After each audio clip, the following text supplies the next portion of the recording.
So, um, go ahead and I had to cut the video on that, so I'm just splicing this one in again here. So, I had kind of went off on a tangent about the trade depot and how that's kind of a little bit funky, but I think you get the point on what's going on with that again. So I guess some of the better points of the game. I'll go ahead and try to get into again. The bugs kind of outweigh the goods, but there are good aspects to the game. I mean, just in general, this is a very small setup I did, kind of a little residential town. But as you can see, the graphics are actually, well, I guess I can't go. I got my graphics low because I guess I'll add that to the bug list, but I'll go into the settings. I have my lighting on low for a reason. Actually, what happens is I start getting flickering. Buildings will start to flicker. And it can get really annoying, especially when you start getting some skyscrapers and whatnot. I'll turn on some shadows here. Try not to go too far in, but the graphics of the game aren't bad. They are actually pretty good. When you set them up high, if I wasn't recording, I'd actually pop them up a little bit higher. But the detail is nice. I mean, it's a lot of detail in the game. You can get right down in here. I mean, right to the street level. You can see your Sims wandering around. You can kind of watch when they're walking. You can see the vehicles. Houses have windows. At night, you can actually see lights in the windows. So, like if you've got high crime areas or places with crime issues, on the buildings sometimes you'll look around and you'll see like graffiti. And it's actually kind of neat to look at that, and, you know, that little detail, which is just small, but it's a really neat little detail. It kind of gives you the idea that, okay, there's some crime in the area. It adds to the effect of the realism, you know, real life in areas that have a little more crime. You'll notice there's graffiti around and whatnot, and so they've kind of brought that into it as well. You can get right down to the park. I mean, this is a smaller park, but you can see the Sims playing in there. You got the trees, the flowers, the benches. I mean, all in pretty good detail. Again, if I had my settings up higher, you'd probably see it a little bit better, and you'd kind of get the real effect. Maybe I'll just go ahead and try it. Hopefully it won't mangle up too much, but I'm going to go ahead and just put everything on high, and we'll go ahead and see what it is there. So you can have a little bit. See, on high, everything's really smooth. You got the shadows in there. You can see, once again, you can see the Sims walking around. And you can actually click on each of these Sims, and it gives you an idea of what they're thinking.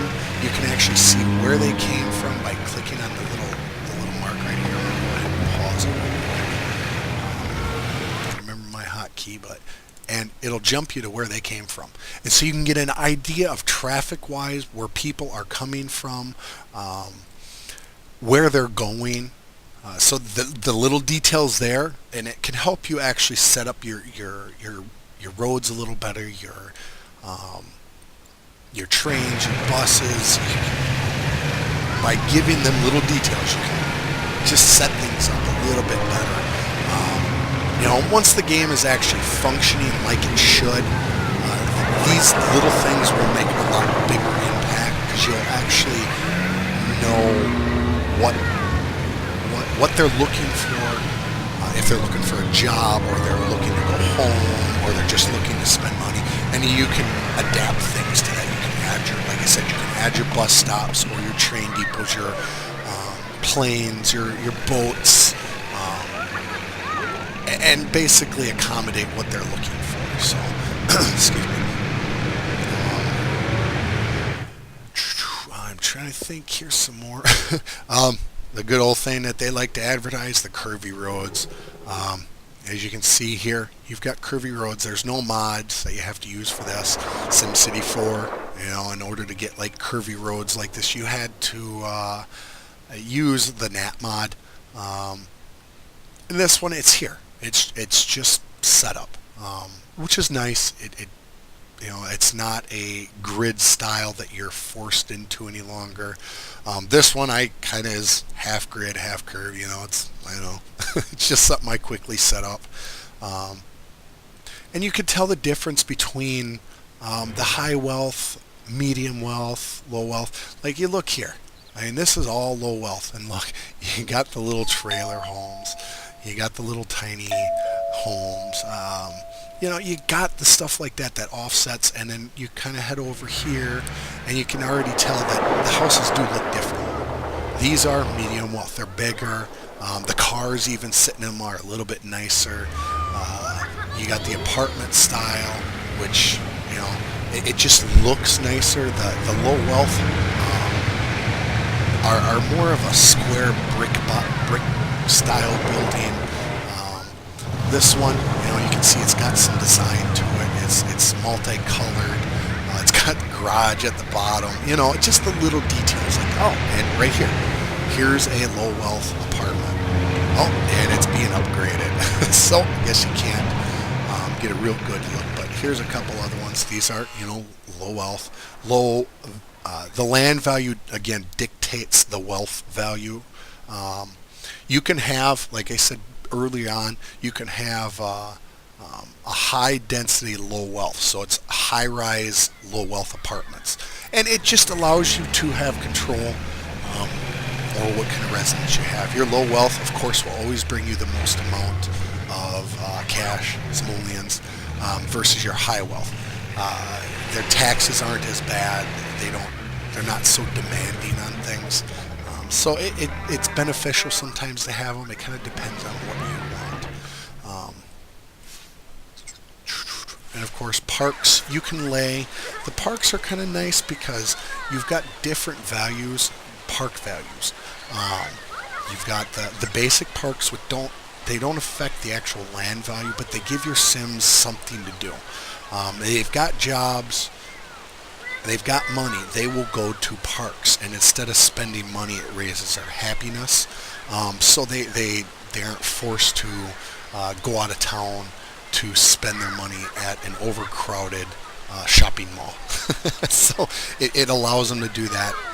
And then you've got your medium wealth type parks, and you've got your high wealth type parks, and each one affects your land value. You can look. Example is here, and services also, like my city or my town hall as it is right now adds a land value. All your services add land value, so you can kind of use that to your advantage when you're placing stuff down, so you're not having to waste the money on planting parks. Like if I didn't have my town hall here, I would have had to put a park up here to get basically this medium wealth land value here. These other parks right here are low wealth, so they're not going to raise my land value, but they're going to make my low wealth Sims happy because they can have some place to go to do things. And the parks seem to function as they're supposed to. There is a bug in the details section. Parks add to total goods, so it, like I said earlier, it gives them a place to quote-unquote go shopping without spending money is a way to look at it. But the bug is right now, and I've heard it go both ways, if you remove a park and add a park back, or just simply remove it, it doesn't lower your total goods. So eventually you're going to have more goods than you are going to have shoppers, and you're going to start having unsatisfied shoppers. Now, another person has went through and they've done some detailed analysis, I guess, and they've said that it does still remove the goods, but it's not removing it from this details tab. So it's kind of up in the air if it's actually working or not. Another issue is, like, I've got a couple medium wealth parks laid down, but as you notice, I don't have any medium wealth goods in here. These parks are supposed to do that. Somebody has said what they're doing is it's just adding it to the total goods for the low wealth. Could just be a graphical glitch, or it could actually be that it's not adding it to the right spot. It's actually adding it to the low wealth and not medium wealth. It's another bug. It's confusing, not sure what to do about it, or how to rely on it.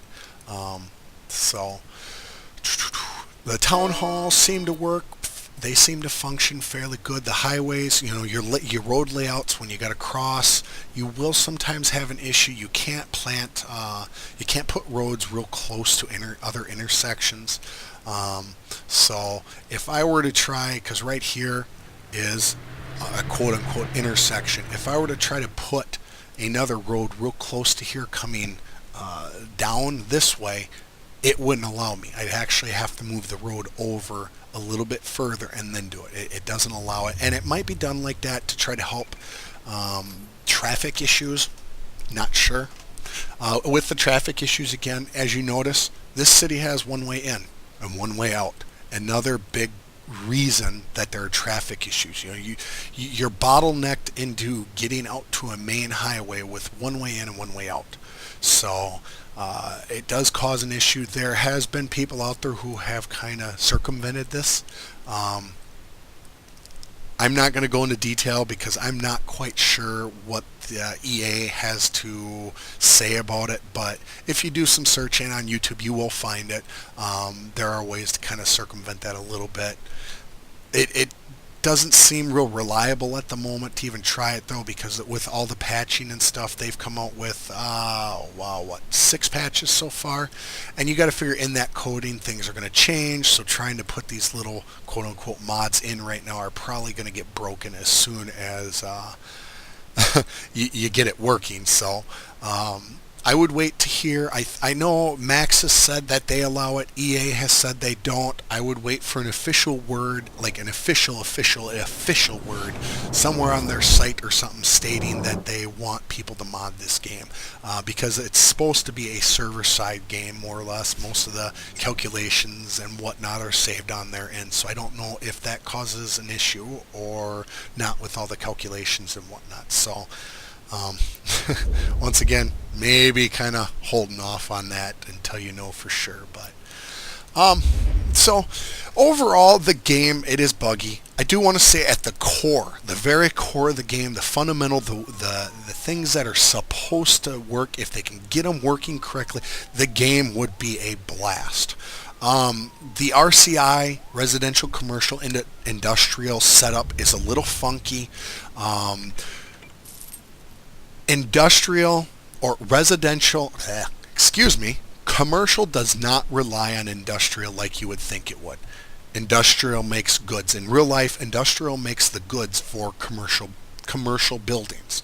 You've got a factory that makes bread. That bread gets sent to a commercial building to be sold. A supermarket, a gas station, whatever it be, but there's a link there. In this game, that isn't there. You can make a pure commercial city without having to rely on industrial.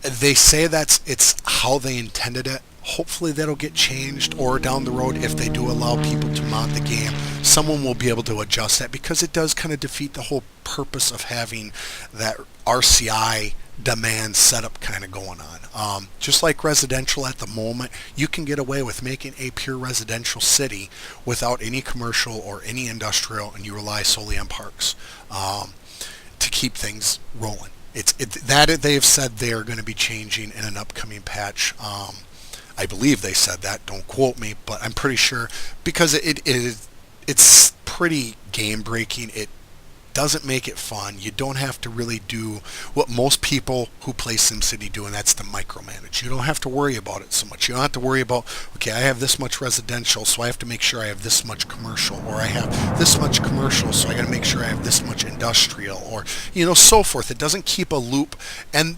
there's reasons why they didn't, and reasons why people want it, and I think part of it is so you can't go, well, if I don't have enough industrial, then I'm not going to get commercial, or if I don't have enough commercial, I won't get industrial. It kind of keeps that loop from happening. Hopefully they do find a way around that, because it would be nice to be able to have to rely on other other parts of RCI, the commercial, the industrial, the resident, having to rely and work together to work fully, to give you that realistic type feeling. The regional, I think I kind of discussed that, but again, I'll kind of touch base on it. You get residents that don't necessarily go to other cities. Some of them are just little lazy asses. They're unemployed. As you've seen, I've got my other city, and I've got more than enough jobs over there. But as you can see, I got 392 unemployed people in this city. It's not because they can't get over there. This little tiny town, I've got a railroad. And that's another thing. It shows how many are on there, and I can't. I think that's another one of them fudged numbers. It just doesn't seem realistic, considering my population in my town isn't even that. And I know people aren't coming into this because I don't have jobs over here. I have my town hall, and that's about the only job-related thing. I don't even have a fire department, police department, anything like that. So I have no jobs in this town. Granted, if you look, it shows I have 120 jobs. Where they are, I'm assuming, it would be between the town hall and the train station. But of course, they should be taken care of by the residents who are here already. So just another little gripe. But yes, they don't like to commute necessarily. High wealth will not commute ever. I swear. I've tried a dozen times in a dozen different setups to get high wealth to commute from one city to another for various reasons, and it doesn't happen. Every commercial type city I've made where I need high wealth, I've literally had to zone high wealth areas in it for residents. Otherwise, my high wealth goes ape shit on me, complaining they're not happy because they don't have shoppers, they don't have workers. It's high wealth doesn't like to commute. Hopefully that'll be resolved at some point as well. But I'm going to go ahead, and I think I've pretty well kind of covered things. I mean, like I said, there's plenty. You can't go in. I'll add that in. You can't edit the terrain. I know a lot of people are going to be growly about that. I was.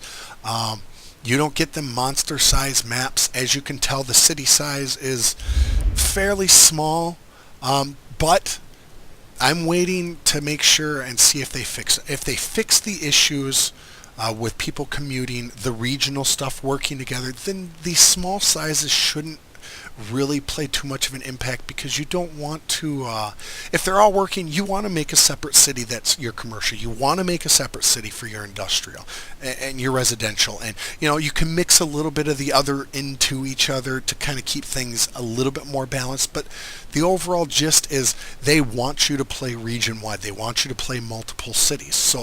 And I am perfectly fine with that as long as it works. As long as the residents in this city are willing to commute over to this city where the jobs are. I've got no issue with having to play more than one city. And at the same time, I'm not forced to. I can make everything in one city. You're just limited on the size because you are a little bit smaller. So it's this. If they get it working, it'll be good. So just wanted to add that in. But yes, there is no terrain editing, at least at the moment. What you see is what you get. You can make small little dips and little rises in the road or where you lay roads, just because it changes the setup when you lay a road sometimes. But other than that, there's no major way to edit the setup of roads. You just, or the setup of the terrain. Roads are about the only thing that'll adjust it, so you're kind of stuck with what you get. Down the road, it'll probably be a DLC package, I'm sure. All these features that are missing will most likely be a DLC package that you'll pay $15 for.